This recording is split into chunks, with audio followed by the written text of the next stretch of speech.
Welcome to OGiT channel. I'm Abekari. In this video, I'll be taking you through how to configure the management VLAN and how to remotely get access to your devices. So let's get started. So the first thing is let's create the topology. I'm going to be using I use 2911 router. I'll also bring out the switch. Let me say we have a 2960 switch here too. Then we are going to have a PC which the admin will be using to have access. With this setup, instead of you just using console cable directly with the device during configuration, that means this admin using this PC can easily from his own office be configuring this. However, if you connect another network here, let's say maybe remotely, you are getting access not on the same network with this. That is the same way you are going to have access to through using the Telnet or SSH. So SSH is preferred because it's more secure. So let's connect them together now using the straight through. You see, we are using straight through cable to connect them together. So it's not console cable connecting to there. Then we are going to be connecting this, let's say the gigabit 0/1 to the gigabit 0/1 of the router 2. That's okay. Then let's start by configuring the switch. So initially, let's say enable. Let's check the VLAN database, VLAN brief. So we can see that the default VLAN is VLAN 1, but this video is not focusing on creating VLANs. I just want us to see if you create different VLANs and you have one of the VLANs configured for the management. So that's the management we want to do. So we are going to leave this VLAN 1 like this, just add the management VLAN to it. Let's say config terminal, and let's say VLAN 166 for example, and we name it management. So good. After we've done that, let's see, because we know that now we have two different VLANs, so let's quickly create a trunk link on the gigabit 0/1 that will connect to the router. So let's say interface d0/1. So switch port mode trunk, switch port allowed VLAN, trunk allowed VLAN. We have VLAN 1 and there 166. Like I said earlier, it's not addressable that you are going to be using the default VLAN, but because we are focusing on the management VLAN configuration for the remote access, that's why we just use it straight like this. So the VLAN 1 and the 166 we are allowed to pass through the trunk port. So we know that. So and then switch port trunk, let's see the native VLAN V166. So where am I making a mistake? Okay, VLAN. Good. So after we've done that, let's say interface VLAN 166. So let's configure IP address on the management VLAN now. IP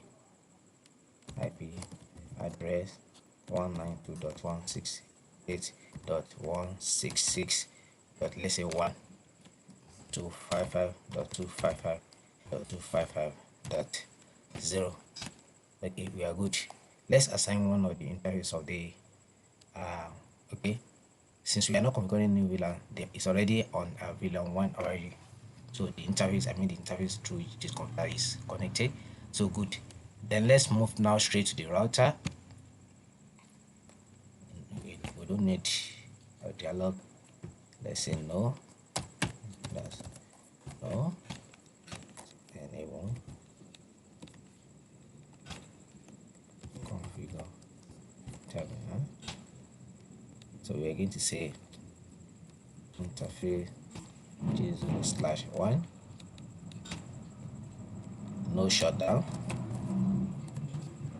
Okay, then interface G0/1 dot 1. That's for the general. So let's say encapsulation dot 1Q for VLAN 1. So then IP address 192.168.1.1. So let's see 254. Let's say 254. 255.255.255.0. So we are done with that. So same thing we do to 60's VLAN, that's the management VLAN. So then we say IP address 192.168.166.254. So good. IP address VLAN. That is already configured as part of sorry, we have missed that. .1. Then we say this is a native VLAN. Good. So now we run this again. Fine. We are good. So another thing we should not forget is that because of the remote communication we want to be using SSH, we are going to see how we are going to configure SSH on these two devices now, both on the switch and on the router. So let me let's just start from the router here. Let me say host name, because it's one of the you have to change the host name from default. Let's say the router host name is R1, then IP domain name, let's say OGiT local. Good. After we've done that, as the second requirement, then the third, crypto key. Crypto key generate RSA general key. Let's see general key, general keys, then the modulars. Let's just use 10.4. Let's crypto key generate. Okay, good. So now it's telling us that 1.99, that's version 1 of the SSH. So we can say IP SSH version 2, so that we use the version 2. Okay, good, we have said that. Now let's say line VTY, that configure our virtual line. We just configure 0 to 4, that's 5 to be open. So let's say login. Oh, so before we do that, let's quickly exit and create username. Let's say net admin, and then let's give it a high privilege. Let's say privilege 15. Then secret. The secret should be, let's say, admin 123. Okay, good, we have done that. Then let's move back to line. Then we say login local. That means you should log in using the local address, the local database. That's with this I will just configure. So login local, and then transport input. So here we can see, do we want to use both SSH and Telnet? That's what remember all protocol here. If you put all that, both Telnet and SSH can be used to reach. So but the addressable one is recommended that you use SSH for security. So we are going to use SSH. Okay, so we are good with that. Let's go back to the switch too, and let's check before do show VLAN brief, so that we see the VLAN we have got. So now we have our management here, and all the other ports are active for the VLAN 1. Okay, good. Now from here, let's start configuring for the remote access, the SSH. Let's say hostname SW1. Okay, after that, let's say IP domain name OGiT local. After we've done that, we have the hostname set, we have the domain name. So then we can say IP, IP domain lookup, though we didn't do that on the router. IP domain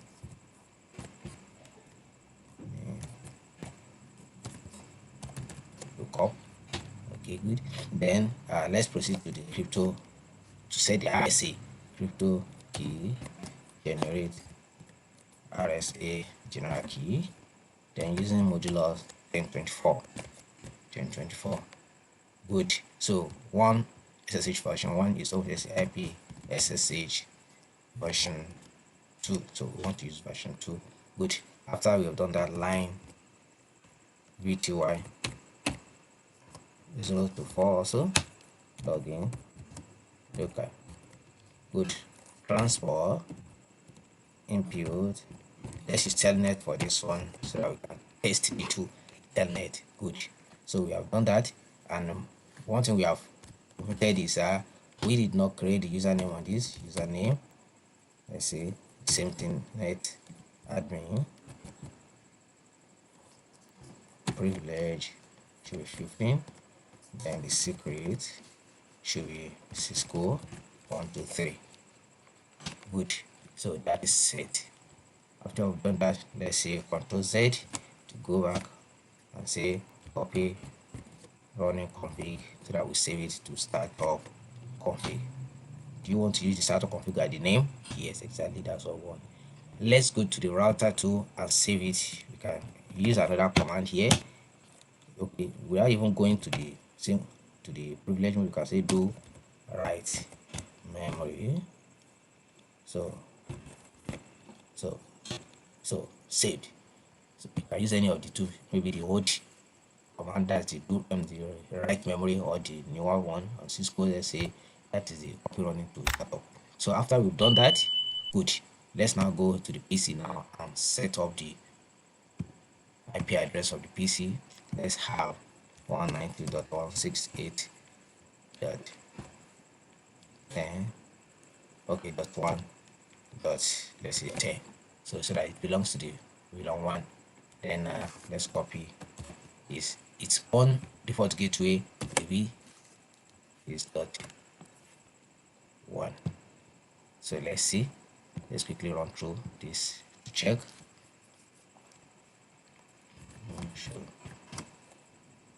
Okay, yeah, to show IP interface for you. So we can see that 1.1 is having 2542. So PC should be 254 also. So the default date will be 254. Okay, good. So let's close this and go to the command prompt. Okay, let's say ping 192.168.1.254. So is he able to reach his default gateway? Yes, it's able to reach the default gateway. So good. Let's now say SSH for login and not L. So for login, let's say net admin to 192.168.166.254. I mean, we want to log into the router now. So it's asking me what the password for this net admin now will be admin 123. Mind, it's not going to show the password for security reason. So now we are on the router. You can say show run. See the running config of the router. Can you see? You can see all the. So let me change this interface to be more clearer. So let's say preferences. Okay, let's see font for the PC text should be red, the background should remain black. Okay, apply. That's good. Okay, let's go back and see that has taken effect. Command prompt. Good. Now we have this. You can see what is on the router. So which means you can remotely get the router. So let's exit. Mind you, you will remember that this time the PC is in VLAN 1 and the router is management is in VLAN 166, but it's able to reach out to you. So which means from anywhere you can remotely reach out to the device. So now let's say show IP route to see, just to see what's going on. So it's able to route both the subnets. Good. So let's exit this, let's leave this, go back to the PC. So let's say okay, you run the same command for .1, that's to get to the switch. So let's see what's going on. Let's troubleshoot what's going on. Now the switch here. Sure. Now, okay. Yeah, management VLAN. Okay. Sure. 166. Okay, this is it. It's up, so it's up. Okay. Okay. Sure. Sure on config. And they see they are happy. Version 2. Username is set. What's going on? And the name has been changed. Login local. Okay, Telnet. Okay, good. This one is Telnet. So okay. This is the top one. Connecting. Okay, we have made a mistake there. Good. Let's quickly check our. Okay. We still the default gateway is 254. The default gateway is 254. So we're supposed to use 254 there. Okay. Let's go and say config China IP default gateway 192.168.166.254. That's the default gateway. Good. To show run and filter, just include default so that we change the running config. Okay, now the default gateway is this. So let's go back and try to reach to make it right to reach 1, since it knows it's default gateway. Good. Now it's asking us for the username, so we can easily just say net admin with then password since Cisco 123.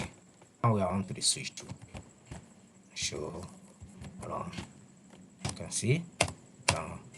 So thank you for viewing this video. Don't forget to subscribe, like, and click on the bell so that you'll be the first set of people to receive notification when we release our new video.